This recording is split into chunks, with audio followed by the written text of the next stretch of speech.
it hurt so much when the day breaks?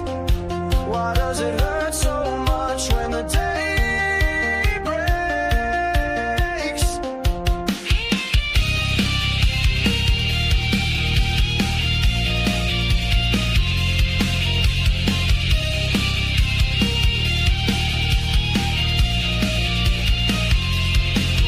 It's the Cornbread Man Morning Show on your radio. It's the Cornbread Man Morning Show. It's the Cornbread Man Morning Show on your radio. It's the Cornbread Man Morning Show.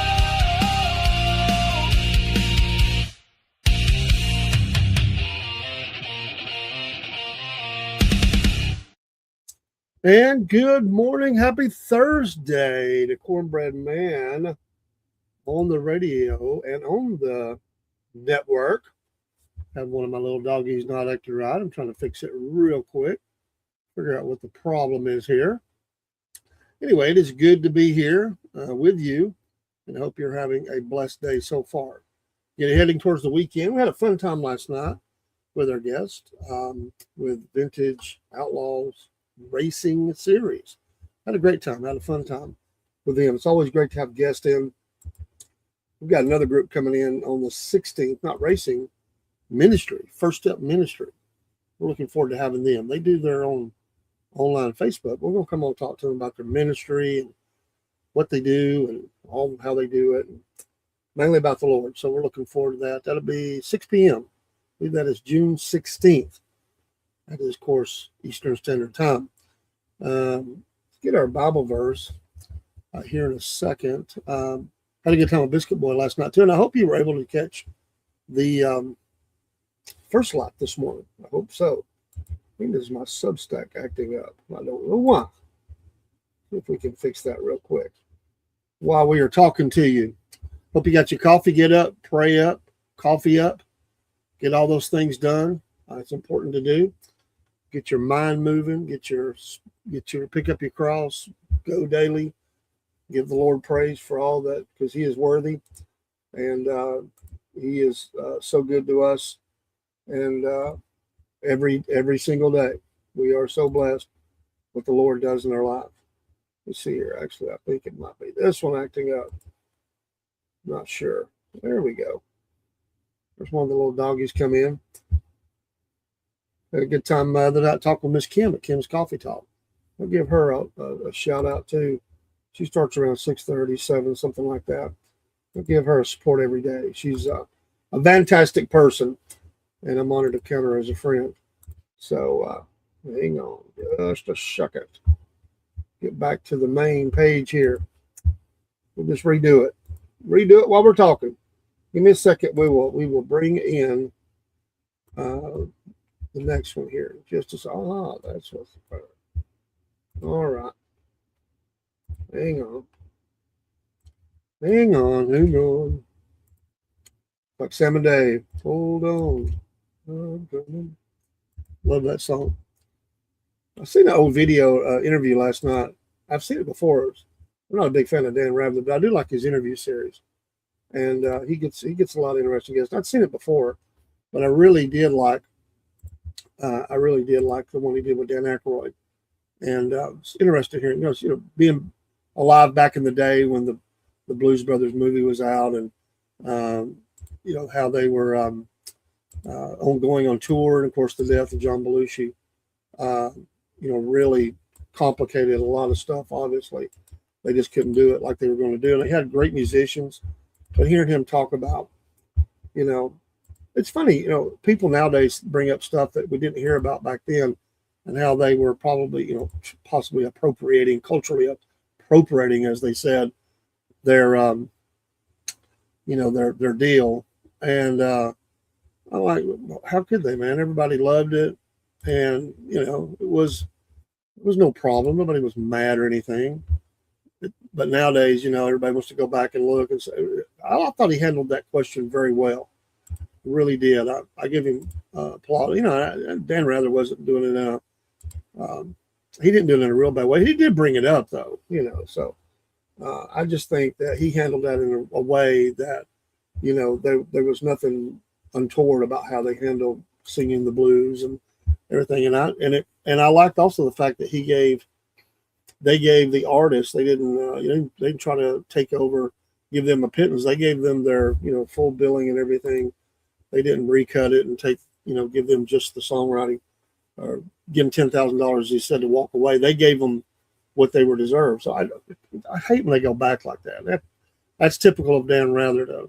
He didn't hammer it, but I just think he handled it real well. Because I can tell you at the time, I didn't hear nobody saying none of that crap. I thought he just did a great job of that. All right, Bible verse. Let's get her up on the screen. I like this one. One of my favorite songs too, where it became part of one of my favorite songs. Here we go now. Yes, Matthew 11:29. Take my yoke upon you and learn of me, for I am meek and lowly in heart, and ye shall, like that word shall, find rest unto your souls. Great verse, absolutely great verse. Matthew 11:29. Awesome. So there you go. We'll pull up our. Let's look at our national day today. There's a couple I wanted to. National Hug Your Cat Day. I don't have a cat, so I can't hug mine. But if you have one, you can hug your cat day. Miss Jen, she's doing a fundraiser for her. Well, her cat's got to have some surgery. You see her on with a pet show. And so we'll have to post that link. We have on our Facebook, my Facebook. We need to do that again. It's very expensive. Boy, you got to have insurance nowadays, I think, if you don't have pets. We've been able to avoid that, but I kind of wish we had. National Cheese Day. National Cheese Day. I can take cheese or leave it. Some people get mad at me for saying that, and I don't care.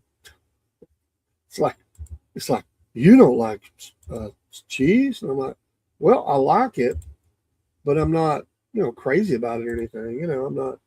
It's nothing that I just have to have. But if you've got it, I'll use it in some applications. But yeah, I'm not a huge fan or anything like that. It's good in some things. National Safe Day. That does not mean, obviously, a safe. It means to be safe. Well, you have to really pay attention nowadays. There's so many freaks out there. You just never know. National Old Maids Day. I'm not going to call anybody that. National Cognac Day. How do you say it? Cognac Day. Brain was working, mouth was not.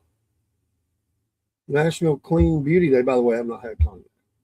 National Clean Beauty Day is also one of the days today. I'm not good with it. Cheat Day mac and cheese. That's a featured recipe, but cheat day mac and cheese. I guess that's so yeah. Got some good ones coming up too, and next week there's some of those I really like. Let's see here. On this day, in 1940. There is a 1760. The New England planters arrived in Nova Scotia, Canada, to claim land taken from the Acadians. There you go. 1940. It's always funny. People go back, well, you stole our land, you did this. Well, that's why you have a strong military. You don't think there wouldn't be a lot of people steal land from us if they could, and they're not giving it back. They're not giving it back. I'm not saying what was done was right. Every country has a history of some kind of war, taking land from the weaker. It's the human failure and sin that want to take from another. And all those that want, money given reparations, whatever, it's not going to happen. They're not giving it back. I mean, it's horrible, but we got to move on. Live in the now and not, 300 years ago. In 1940, the miracle of Dunkirk. British completed by evacuating 338,226 Allied troops from France via a flotilla of over 800 vessels, including Royal Navy destroyers, merchant marine boats, fishing boats, pleasure craft, and even lifeboats. 1989, remember this? Eastern Europe's first partially free elections in 40 years are held in Poland. Solidarity Party comes to power. And yes, also in 1989, Tiananmen Square, the massacre. The image of that Chinese man standing in front of the tank. Chinese troops clear the square of student protesters and official figures placed to death, though near 1,000. 2023 Ukrainian counteroffensive begins with increased fighting in the east and south of the country. There was news out of Ukraine that for the first time, the Ukrainians had gained more land back than the Russians had taken. It is costing the Russians out the nose. It's just there's ground gain, ground lost. It's butchering, cannon fodder for the troops. It's very expensive. The Russian economy is taking a huge hit because of this war. And, Mr. Putin has said we're nearing the end of the war.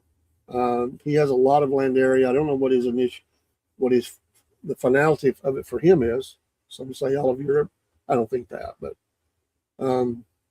he wants I think he would like a successful town or two that he could claim, and then who knows? But it's costing him out the nose in literal manpower and in finances. It has put war is expensive, and it's just here it is 4+ years, and it's put a little drag on the economy of Russia.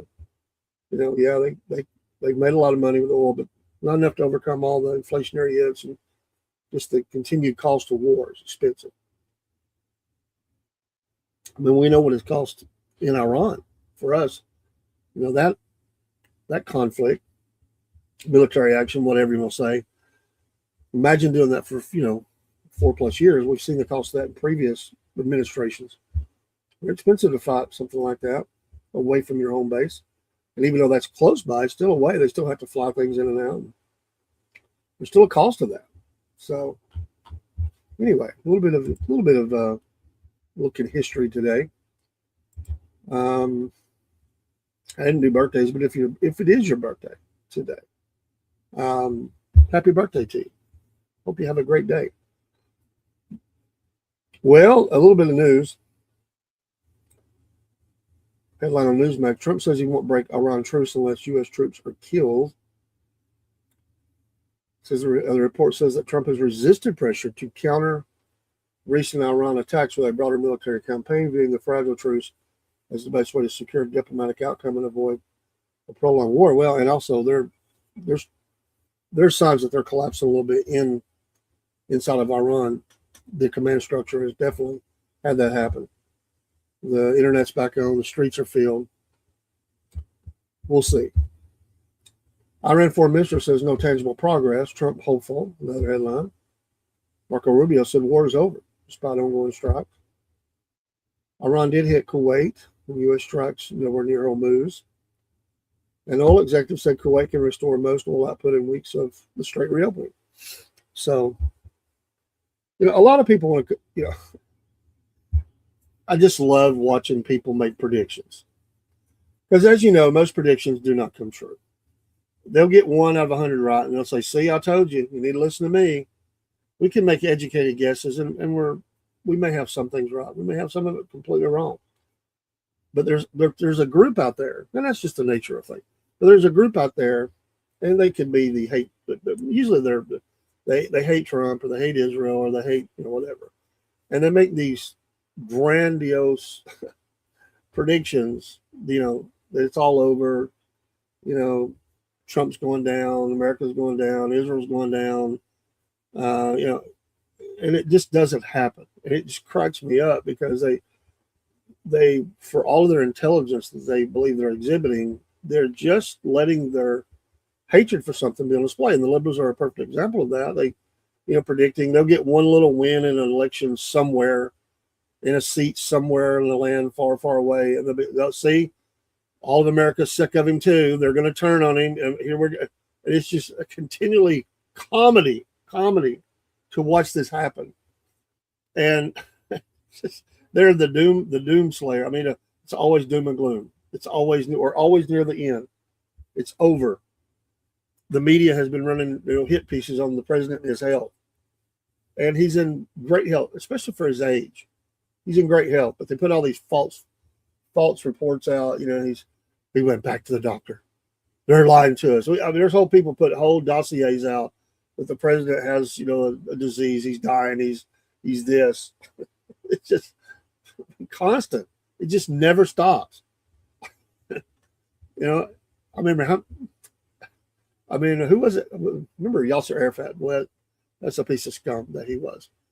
But everybody had him dying for years. I mean, he held on for a long time, a long, long time. They said the same thing about Putin. Some even said he died, and all the body double stuff, all of them. They just constant.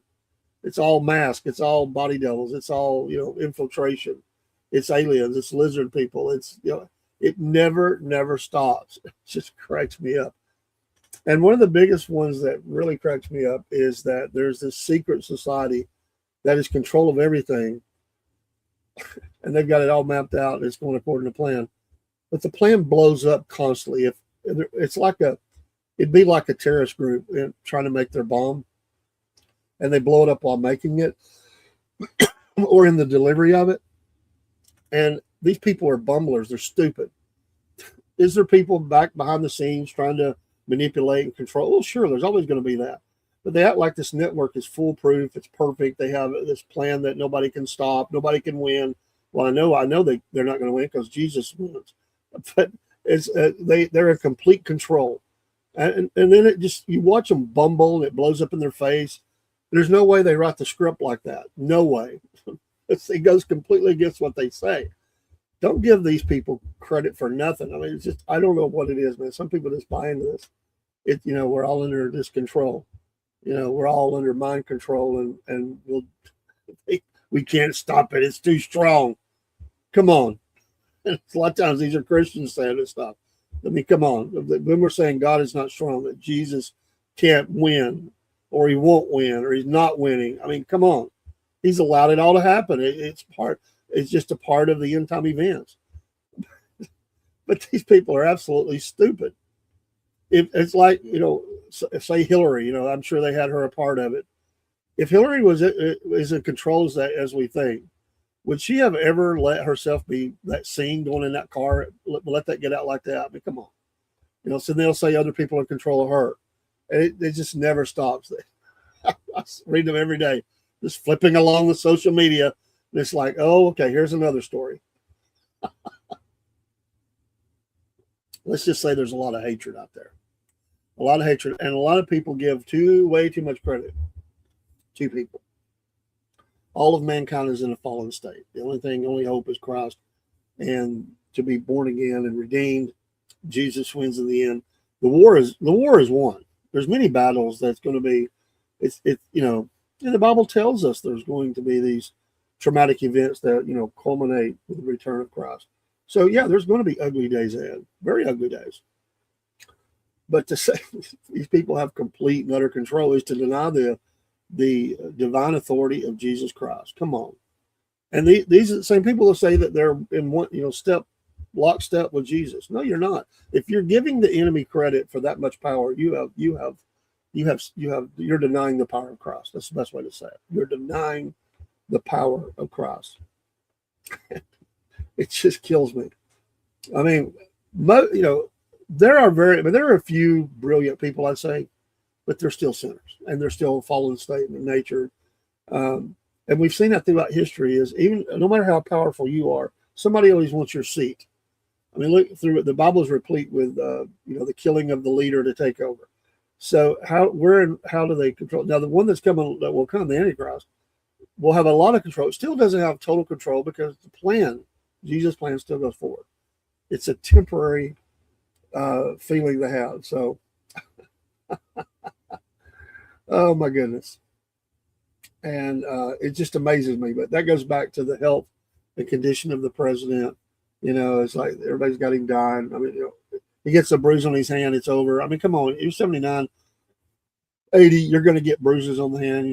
My wife, bless her heart, she had, your skin gets thinner. I don't care who you are. And you're going to get those things are going to happen. It's so easy to happen. You can do it putting your shirt on. And just wait. I always tell people, just wait. You'll find out.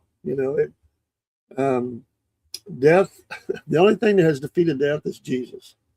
That's the only thing that's conquered it, took the keys from it, and it is appointed that a man wants to die, and after this is judgment. Death wins in this life, but it does not win eternally. Thank God for it. People, oh my goodness, the devil really has to have a puffed up ego because they give him way too much credit. The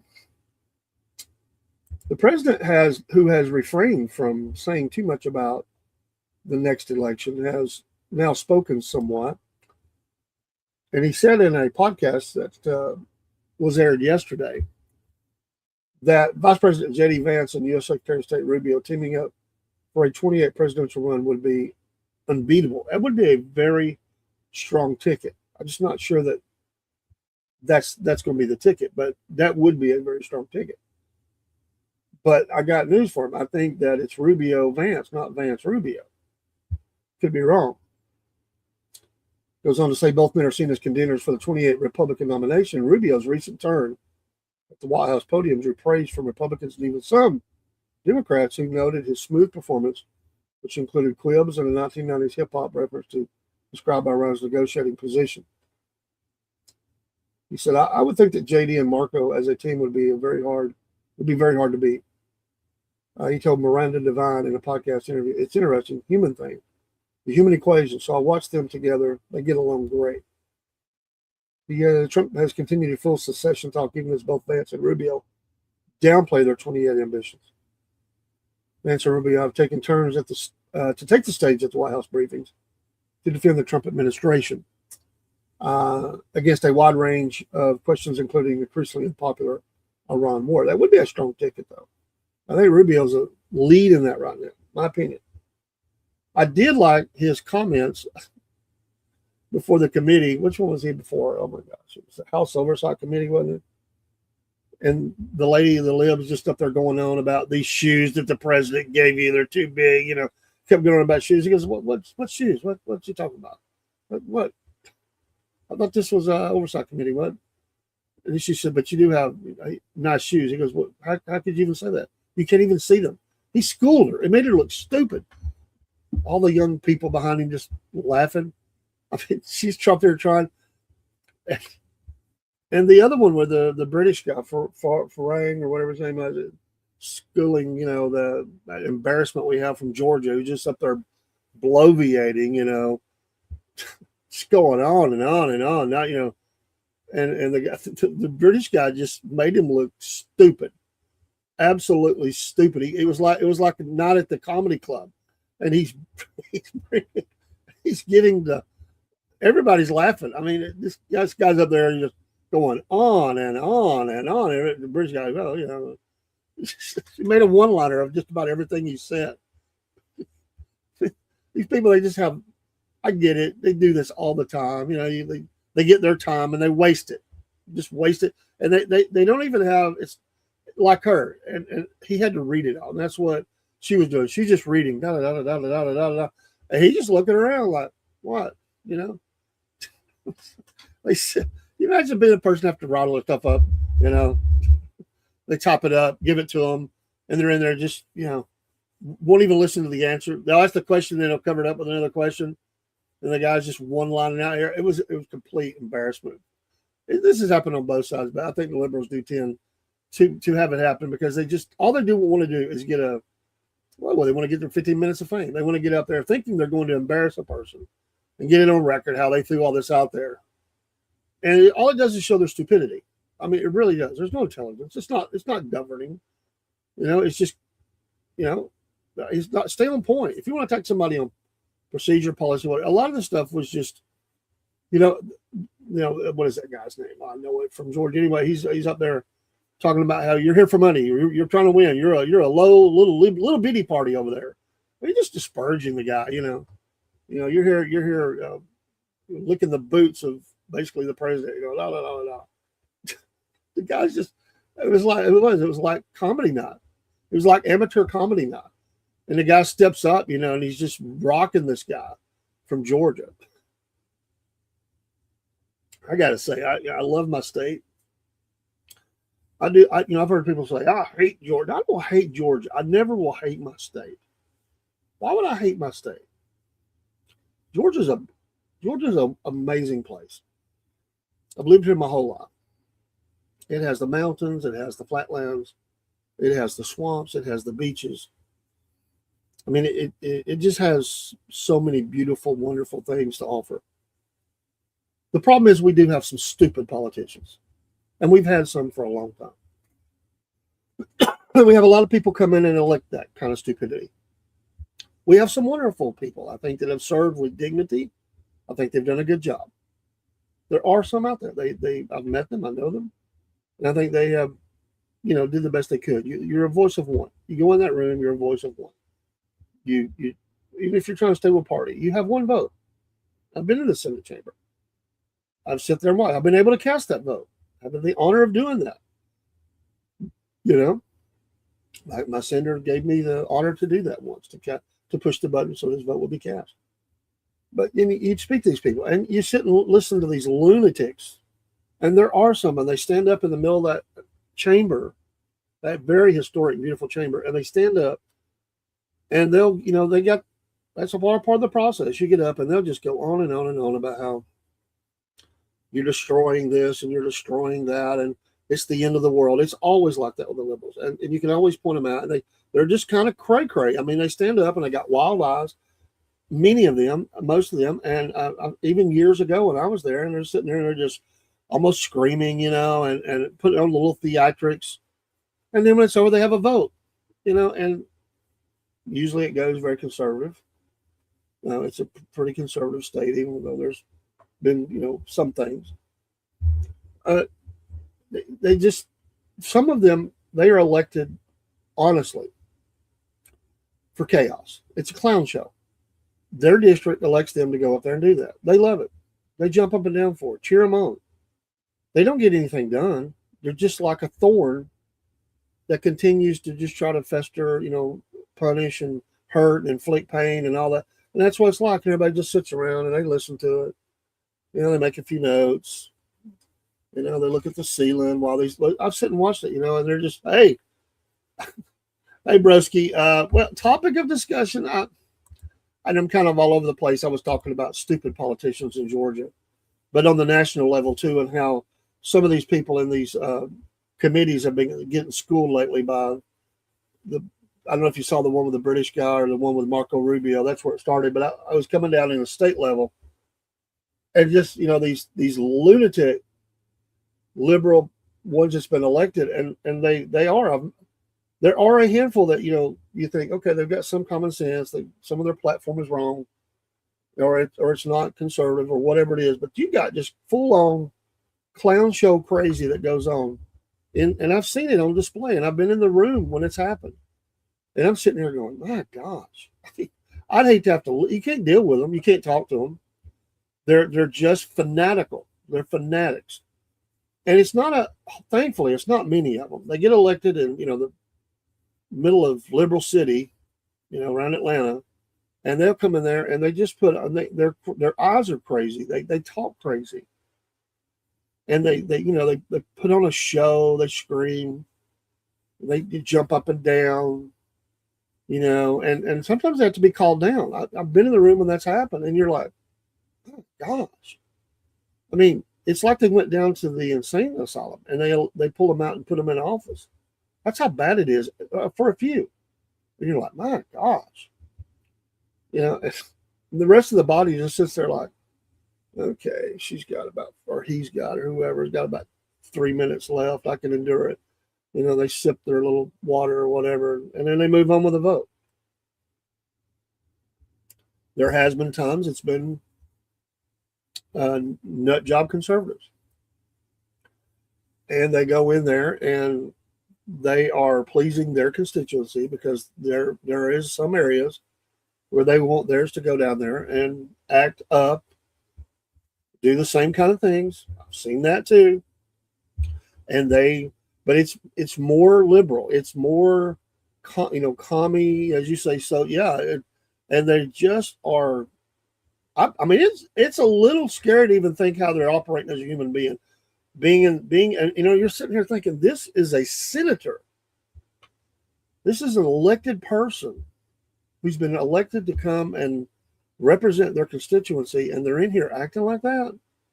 I mean, really, it's time for the white coats, to come. I mean, I've seen it. It's. I remember. I don't judge a book by its cover. I say cover, but I I remember being up front once, and I was looking out over because I've been able to be down there, and I was getting ready to walk up, and first time I was down there, I didn't know who anybody was. I was going to meet the lieutenant governor on the break in between. And they'll do photo ops and stuff. But I was looking over all the senators and the districts. It's 56 or whatever it is. Representatives, you have a lot more of it, 180, I think, or something like that. But anyway, these represent parts of counties, whole counties, and I was looking up through there, and I was looking. And a few had met, so I knew them. I met like the CEO of Waffle House, different ones. I don't even know if he's still out there, but anyway, and you'll be looking and you're like, oh, there's one crazy, just waiting to come out. You could see it. It's just wild, crazy eyes. And I was like, oh boy, and you knew there was a vote coming up because your senator would be like, hey, you're here, a great day for you to come. We're going to be voting on this, and it would be something to do with be pro-life or something. That's something like that's when they really come out, and you could see them over there just getting ready to counter. As they're trying to push through something into law or something. Now I've been there a couple of times when that's happened, and they stand up, and it's like it. In a strange way, it's kind of entertaining because you're getting to see something you never really see, but it's also sad in the same way. Because you're looking at somebody that you're thinking, how do they function as a human being? It's crazy. And I mean, they really do it looks lunatic, broski. I mean, crazy. Yeah, I mean, and, now listen, when I say that, I have met those that have came down and been very cordial and kind. We disagree on policy, but they were what I would say of a normal person. They have a different way of looking at things, but they came down and showed great respect. I never had anybody attack me or anything, but I never did talk. There were some of them refused to come around me because they were that way. They had no friends in the body but except themselves. Nobody talks to them because they scream at people. They act up. It is like children, grown children, just jumping up and down. I mean, I've seen them have to call them down. I mean, like gavel them down, like, the senator from, wherever will refrain from those remarks, and to the point they were about ready to forcibly remove them. I mean, it gets tense. I mean, you can feel the energy in the room. And, that's in my state capital. I can imagine, you watch C-SPAN or whatever, you see some of those just going nuts, and some of there'd be like 10 people in the whole room, and they're just hollering, screaming, and it's wild though. I wish everybody could experience it at least once, just to see that. And it's a little bit of chaos. I mean, there's so many people moving around during the break at any time. You come out in the hallways and it's wall to wall people trying to get here and do that. The staffs are all busy. It's very intense for those 40 days of the session. And then the rest of the time, you're pretty much back in your district. I mean, that 40 working days. So it lasts more than 40. You don't count weekends. So they're there for, a couple of months. They may travel in and do some photo ops, different things. It may be a committee meeting or something, but, most of the time they're back in the district. because you're not getting any work done then. I mean, you can't get anything voted on. So, and they have their, their companies and stuff that they run. So, like I said, I met the CEO of Waffle House. So, when he is not serving as a senator, then he's running his business. How's Broski today? I just thought that was interesting. The president did come out, and he did for the first time. He kind of mentioned it before, but now he said the J.D. Vance Marco Rubio ticket would be very hard to beat. It's interesting. He did a podcast too.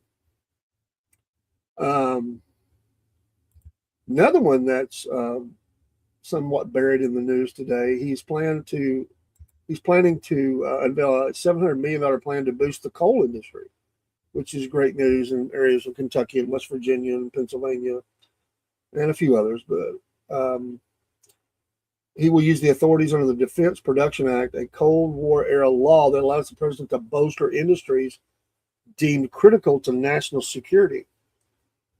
According to a report in Bloomberg, the package includes $425 million for 13 existing coal-fired power plants, $75 million for a coal export terminal in California, and $185 million in Energy Department grants to build new coal plants. Oh, they'll lose their lunch over this one. In Alaska, how did this one get buried? And West Virginia, and restart a shuttered facility in Maryland. Oh my gosh, where's the green people? Alaska, no! Can't build a coal plant in Alaska. The move is part of a broader administration effort to revive the coal sector, which has faced a long-term decline. Coal now supplies about 16% of U.S. electricity, down sharply from its dominant position in previous decades. Administration has also rolled back environmental regulations, taking steps to keep some coal plants operating beyond planned retirement dates, citing concerns about grid reliability and energy security. Well, our grid is bad out, especially out west. Bad. Environmental groups criticize the plan, arguing it will increase costs for consumers while extending the life of aging high-emission power plants. Margie Alt, director of Climate Action Campaign, I guess they call themselves CAC for short, called the initiative a polluter's first agenda, warning that subsidies for our coal facilities could lead to higher electricity bills. It's interesting. They didn't say anything about the environment. They just went trying to do the money side of that. Coal consumption in the United States peaked in 2007, has steadily declined. So anyway, that's one I've not heard that. I didn't know they were planning one in Alaska. Oh my gosh, they'll be pulling out all the sad animal looks and stuff, and there'll be all kind of a campaign on that. The problem for the libs is that this president, he moves at breakneck speed in so many different directions. They don't have time to rally the troops in every area, because it's not just one or two things. He's got, it's pedal to the metal on so many fronts. It's amazing, honestly. It's really amazing how much he has going on. He does say he'll attend the G7 summit in France. What else here? The anti-weaponization payouts are still possible. That'd blow some people's heads up. He plans to make, just yesterday, Blanche the permanent AG. Department of Homeland Security cancels most contracts initiated under NOAA. Interesting. And he also weighs in on the conversation we had the other day. He calls Plattner a major sleazebag, and Tallarico is worse. I need to go pull up this. I need to listen to this podcast, Pod Force One, New York Post Pod Force One. I need to listen to that. I like the name Pod Force One. He dismissed the Democrat Senate field and questioned the appeal of several candidates competing in key battleground races. They don't appeal to anybody, he said of those candidates, referring to them as Democrats. He expressed surprise that Plattner currently holds an advantage over Republican Susan Collins in Maine. According to Real Clear Politics polling average, Plattner leads Collins by 7.8%. percentage points. He's a major sleazebag. I mean, you look at him, you can't imagine that, but yeah, he is up in the polls against Susan Collins.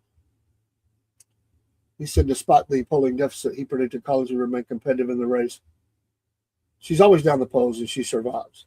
So we'll see. Chuck Schumer continues to back his Plattner's candidacy despite the controversy. Oh, they've been downplaying everything about that. Oh, his marriage. That's it. That's nobody's business. They're working on that. His wife defends him. You know, come on. I don't think everybody looks at this guy. They say sleaze. I agree with the president. He just seems like a sleaze bag. I don't like what he said about the troops. And he has the freedom to say it, but there's a cost to what you say as well. He said between the two, Tallarico is worse. He's horrible. He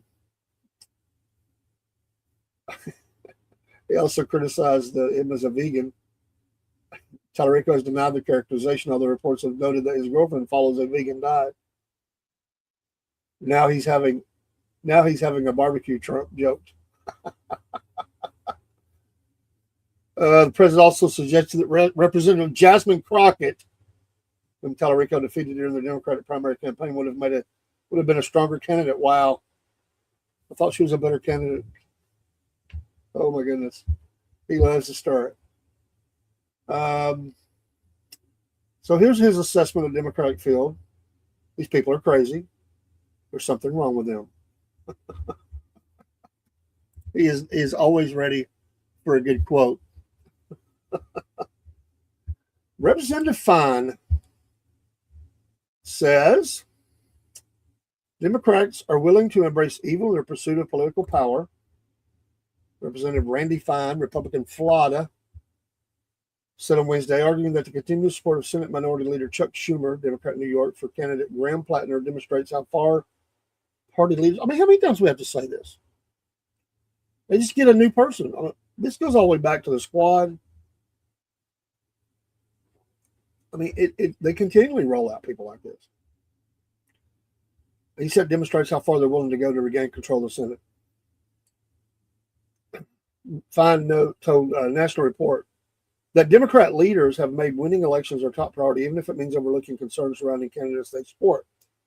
People willing to embrace evil to gain power should never, ever have access to it.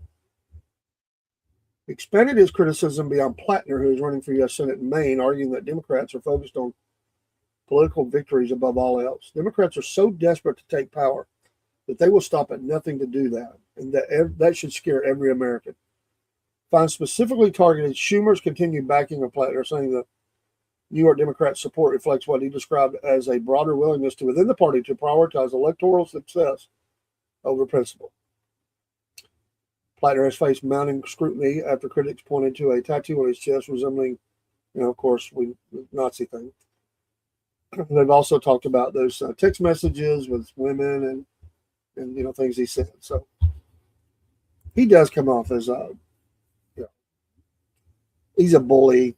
He likes to holler at people, and it would be entertaining. That's for sure. Tommy Tuberville from Alabama is running for governor and should win that, I would think. He said on Wednesday that the Democratic Party has lost its way. Well, that's been for a while.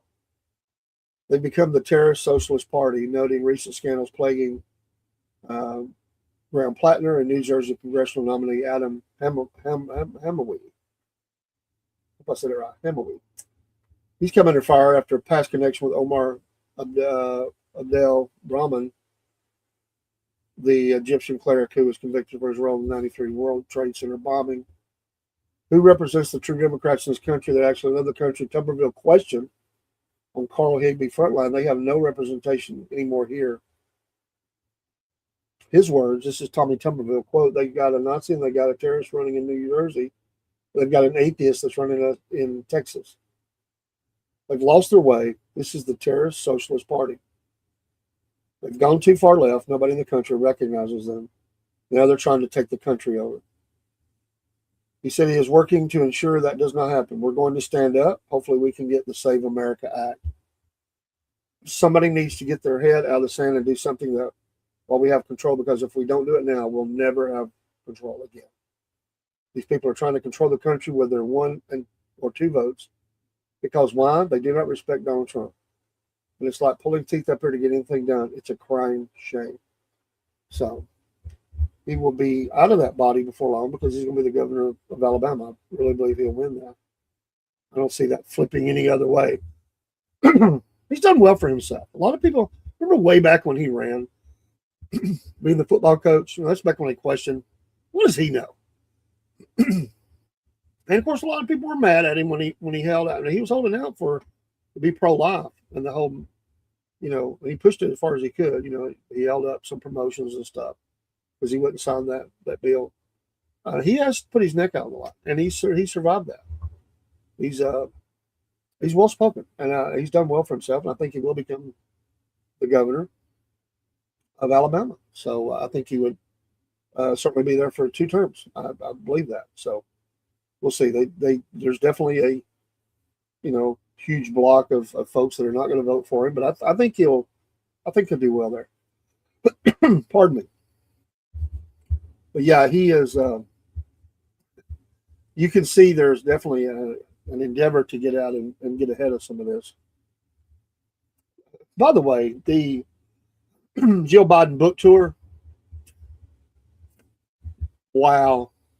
This goes back to my previous point of, these supposed people that are expert control. There's these people that are controlling all this moving forward, but then they're really stupid. Jill Biden's up on stage with us, Oprah, talking about her book, and Joe wonders up. Somebody got fired yesterday, I'm sure, or it is the day before, whenever it was. I think it was yesterday, but it might have been the day before, the night before. Joe walks up to the edge of the stage. Did you hear about this? See it? Hear about it? Asking Jill, who do you love? And she is trying her best to get Joe to go on. And Joe just continues on. It is absolutely, it's sad. But they have nobody but themselves to blame. I mean, they continually have been haunted by these kinds of things. And now and she's mad this morning because she said, say it to my face. A Biden donor to Newsmax, Jill Biden saw her husband's decline. John Morgan, founder of the law firm Morgan & Morgan, which we hear a lot about around here, told Newsmax on Wednesday that Joe Biden should not have supported her husband, former President Joe Biden, in his decision to run for re-election. Morgan, a major donor to the Bidens, has criticized claims made in the former First Lady's book that she thought her husband may have been suffering a stroke during his disastrous June 2024 debate with now President Donald Trump. And of course, he dropped out weeks after the debate. I own nursing homes in Florida. Dementia is a hard disease to catch. Morgan said on Finnerty. It happens slowly over time, but the people who see it first is your family. Amen. I'll agree with him on that. She had to see what we all finally saw that night. He criticized Joe Biden for saying she hadn't seen Joe Biden act that way before or since. Quote, remember the George Clooney event where Barack Obama was holding him by the hand to sit him down, Morgan said. Of course she saw it since.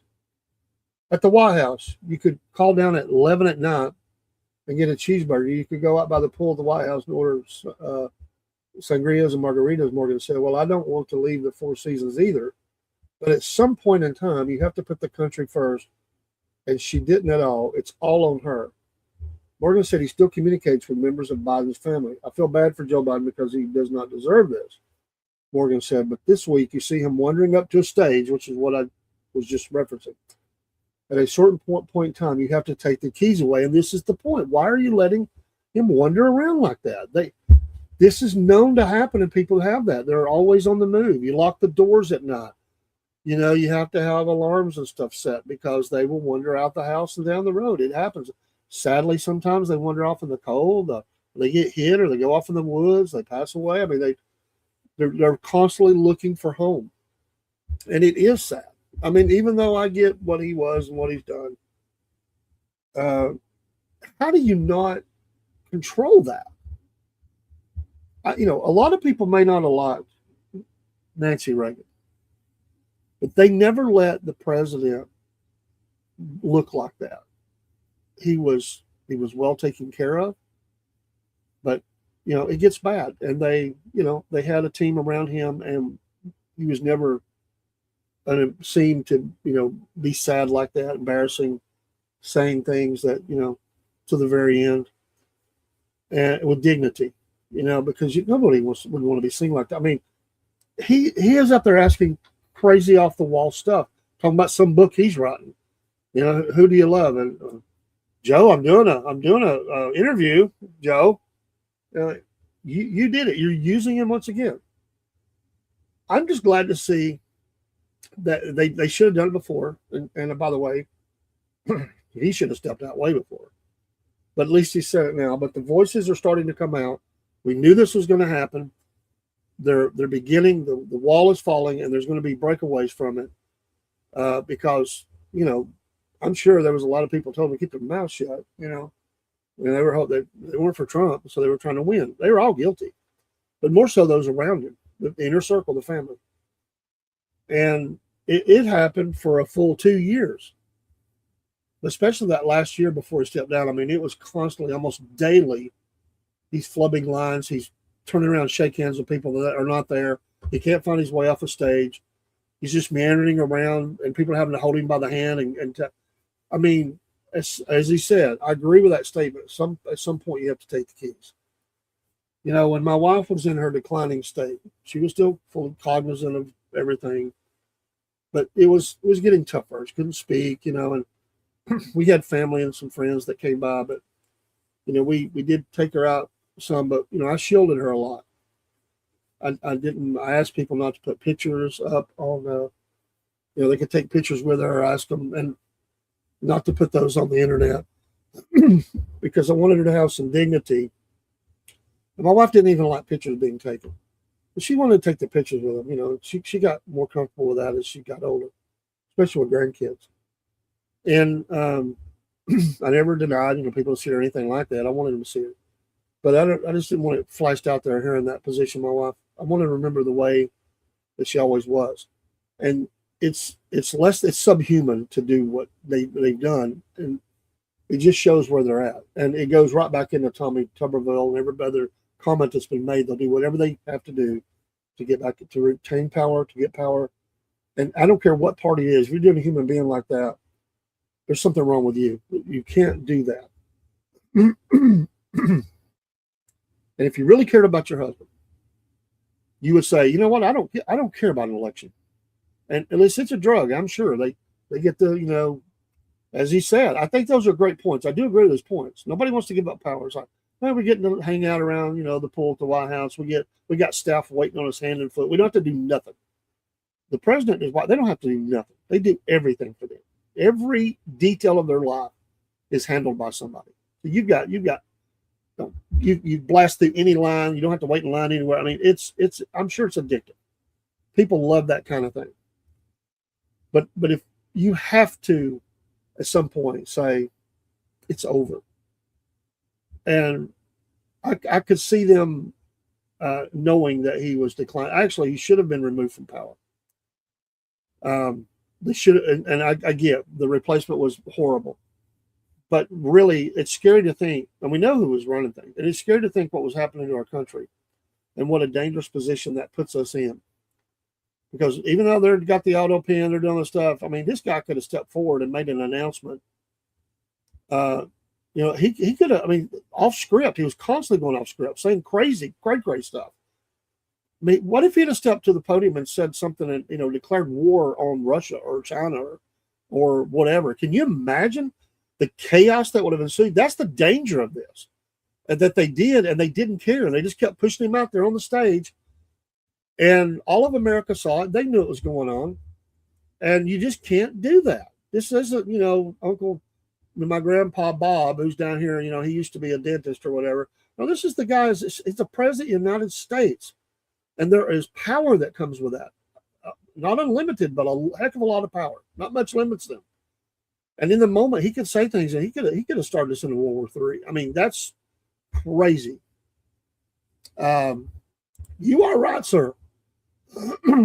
You are right, and that's exactly what it is. She has always wanted that. She's desired that. Um, you know, truth be known, she probably hates just about everybody in that family.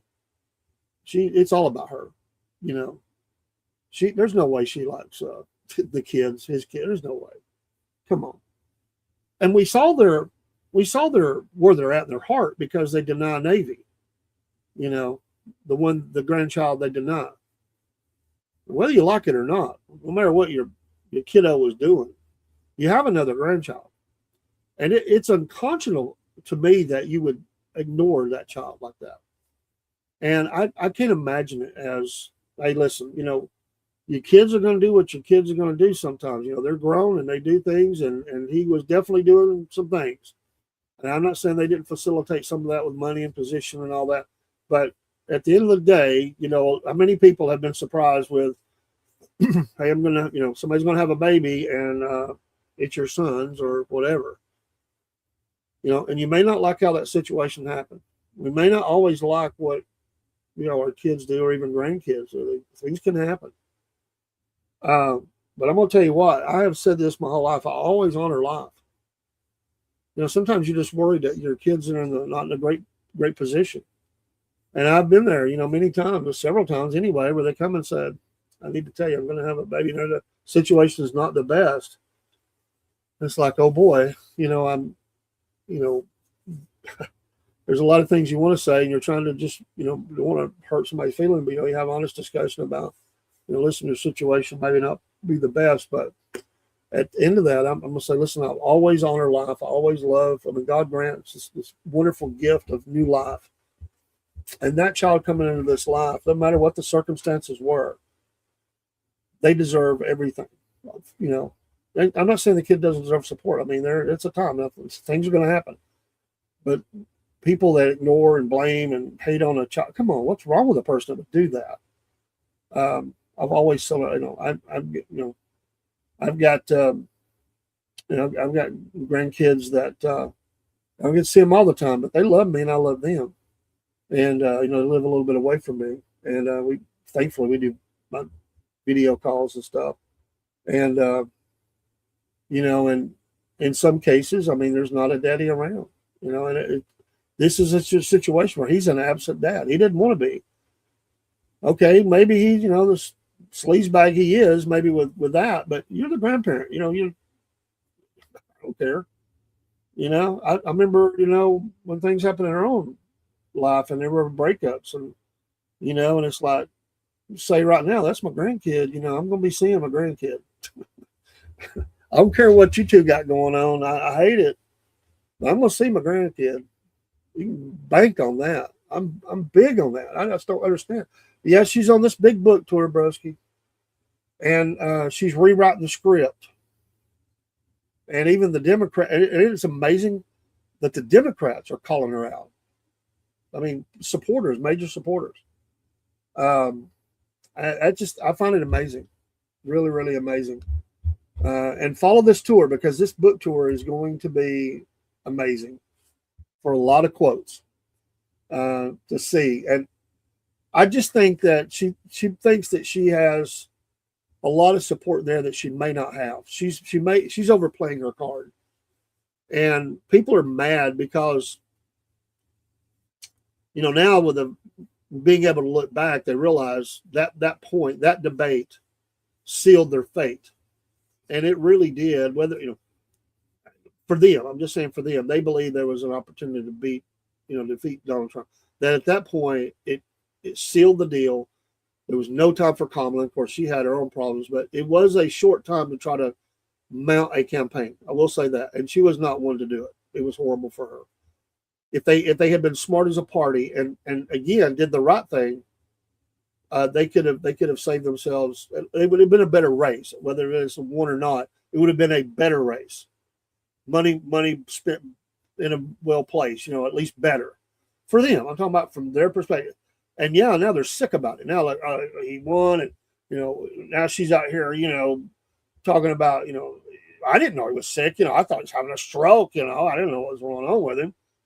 I was frightened. That's the word. I was frightened. I don't think she'd been frightened much in her life, but well, except for maybe losing power. Um, uh, anyway, I just find that's absolutely incredible. One last thing, and another article here, and I don't have time to go into it. We'll pick it up tonight on news. Now we'll do news tonight. I had to go and work early yesterday, earlier than normal, so that's why it wasn't on. But we were really busy last night. I was doing a lot of things behind the scenes. I didn't cover news last night, but we will tonight. China's spending billions to stop AI and data centers in the U.S. While China has been pouring billions into its own AI infrastructure and expansion, it may also be funding an equally expensive influence campaign here in the U.S. to oppose the building of data centers. So interesting, there's a lot of people here that don't want them. Obviously, you hear about it, but it's amazing that maybe there's some, money being spent by the Chinese. Doug Burgum, the Interior Secretary, said that whoever dominates the field of artificial intelligence is going to control the world. And so they say that the data centers have become a focal point for supporters and opponents of the new technology. In April, Senator Bernie Sanders convened his own panel on Capitol Hill to discuss the existential threat to AI, claiming the richest, most powerful people in the world are now building a runaway train with no brakes. Sanders did not hide China's interest in stopping U.S. AI development. He asked two senior Chinese officials to host a panel with him. The pair from China, Xing Yi, dean of Beijing Institute of AI Safety and Governance, and Qi Lan, from, I don't know how to pronounce that one, university professor and counselor to China's State Council, used their Capitol podium to downplay U.S.-China AI race. The far left is unequivocally seeking to completely stop U.S. advancement. Earlier this year, Sanders, along with the fellow Democratic rep AOC, introduced the Artificial Intelligence Data Center Moratorium Act. The bill would freeze all new U.S. construction of AI data centers. President Trump and others have been counterpunching in what they see as undue foreign influence over a critical technology of U.S. security economic interest. On Monday, and there was a lot of talk about these executive orders that continue to flow, but he signed a slew of executive orders that aim to combat security risks posed by foreign adversaries. Last year, he signed an executive order that streamlined the permitting process for data centers and provided loans and tax incentives for their construction. In December, he reinforced his earlier order with another one that shields federal permitting from state and local rules. In May, a sweeping new 17-page report from the Bitcoin Policy Institute raised real concerns about China's efforts to back efforts to sow distrust of data centers and effectively block AI programs in the U.S. They say that there's a foreign influence in the campaign against American AI. He details what it calls a multi-year influence operation backed by China targeting U.S. AI data centers and programs. So it goes on there. It's quite a long article. I won't go through it, but they believe they have funneled, these billionaires are funneling money into this seed of discord. So go and read that article. It's a pretty long article, but interesting. Yes, we're in another Cold War to achieve AI dominance and control in the future. Yeah, buckle up, Buttercup, because there's a lot going down the pipe. I got to go. Going to work and looking forward to it. It'll be a good day. Tonight, Biscuit Boy in the house. We'll do the Cornbread Nation show. That's always a hoot. And we'll do something else as well, I'm sure. We'll see you tonight. And after that, I'll do some news and sports and stuff. But to have a great day out there. On Friday, we'll do the morning show and all that. But Friday evening, we're going to be coming in live from the dirt track. We'll do some of that. A little bit different for you. We'll interview some people. We'll try to do some, depending on how much, I don't know, we'll just see what kind of signals we have. I may be able to tap into Biscuit Boy's 5G, and because we're going to be out in the middle of nowhere, so I may not be able to do them live, but I'll do them, and then we'll upload them. But we'll record them live. What we'll do the interviews and stuff. We'll get you some video, and then we'll upload some stuff. We'll try to find some interesting people to talk to. But anyway, have a great day. Get out of here and head that way, as they say. And Lord bless you, and appreciate you watching. Don't forget about our contest. Go to Substack. It's on the screen, and become a free subscriber, and you'll be entered. Everybody in June does that, and there's gifts to be had. We'll do a drawing of 3 names for sure. First day of July. So we'll announce those. We'll videotape the drawing and all that, so that people can see that. I'll get my granddaughter, somebody draw the names out. So right now it's wide open. I don't think there's been but one or two to do that. So they stand a good chance to win. Go there and do that, and you can be entered in the drawing. So anyway, take care, and we'll see you this evening. Here goes.